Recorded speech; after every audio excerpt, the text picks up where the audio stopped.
Assalamualaikum warahmatullahi wabarakatuh. Saya Angguna Delia, NIM 19591015. Baiklah, di sini saya akan menjelaskan mengenai pendekatan-pendekatan pengembangan kurikulum. Nah, yang dimaksud dengan pendekatan adalah cara kerja yang menerapkan strategi dan metode yang tepat dengan mengikuti langkah-langkah pengembangan yang sistematis agar memperoleh kurikulum yang baik. Di video kali ini saya akan menguraikan 3 pendekatan. Yang pertama yaitu pendekatan subjek akademik, yang kedua yaitu pendekatan humanistik, dan yang ketiga yaitu pendekatan teknologis. Nah, jadi yang dimaksud dengan pendekatan subjek akademis merupakan pendekatan yang tertua. Nah, sejak sekolah yang pertama berdiri, kurikulumnya mirip dengan tipe kurikulum subjek akademis ini. Kurikulum ini disajikan dalam bagian-bagian ilmu, pengetahuan, atau mata pelajaran yang diintegrasikan. Nah, jadi ciri-ciri pendekatan subjek akademis ini yaitu berhubungan dengan maksud, metode, organisasi, dan evaluasi. Akademis dalam menyusun kurikulum atau program pendidikan didasarkan pada sistematis disiplin ilmu masing-masing.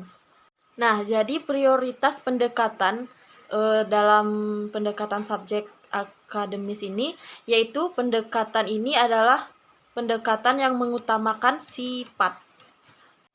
Nah, selanjutnya yaitu pendekatan humanistik. Jadi, humanistik ini merupakan kurikulum ini berpusat pada siswa atau peserta didik dan mengutamakan perkembangan afektif peserta didik sebagai persyaratan dan sebagai bagian integral dari proses belajar. Jadi, para pendidik humanistik meyakini bahwa kesejahteraan mental dan emosional peserta didik harus dipandang sentral dalam kurikulum agar proses belajar memberikan hasil yang maksimal. Nah, kurikulum humanistik ini mempunyai beberapa karakteristik berkenaan dengan tujuan metode organisasi, isi, dan evaluasi. Jadi, teori pendekatan humanistik ini menekankan bahwa tugas pendidik yang utama adalah mengembangkan anak sebagai individu selain sebagai makhluk sosial. Hal ini dapat dilakukan bila dalam pendidikan dikembangkan kemampuan dan potensi anak, khususnya imajinasi dan kreatif.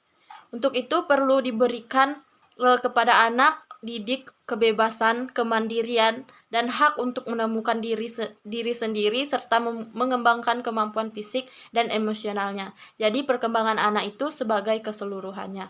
Nah, di sini ada pun contoh pendekatan humanistik ini, yaitu tugas pendidik dalam konsep ini yaitu adalah membantu individu dalam upaya mencapai perwujudan diri melalui pengembangan potensi yang dimiliki. Oleh karena itu, kurikulum sekolah disusun dengan mengindahkan keserasian antara perkembangan pribadi dan perkembangan kognisi secara simultan. Nah, yang terakhir yaitu pendekatan teknologis. Nah, jadi dalam pendekatan teknologis ini, program pendidikan bertolak dari analisis kompetensi yang dibutuhkan untuk melaksanakan tugas-tugas tertentu. Materi yang diajarkan yaitu kriteria evaluasi sukses dan strategi belajar ditetapkan sesuai dengan analisis tugas. Nah, kurikulum sebagai modal teknologi pendidikan menekankan pada penyusunan program pengajaran dengan menggunakan pendekatan sistem. Program pengajaran ini dapat menggunakan sistem apa saja, atau juga dengan alat atau media. Selain itu juga dapat dipadukan. Nah, untuk pendekatan teknologis ini sudah tentu mempunyai keterbatasan-keterbatasan tersendiri ya. Nah, berikut ini saya contohkan dalam penerapan pendekatan teknologis, yaitu dalam pelajaran pendidikan agama Islam, terutamanya dalam subtema mata pelajaran fikih.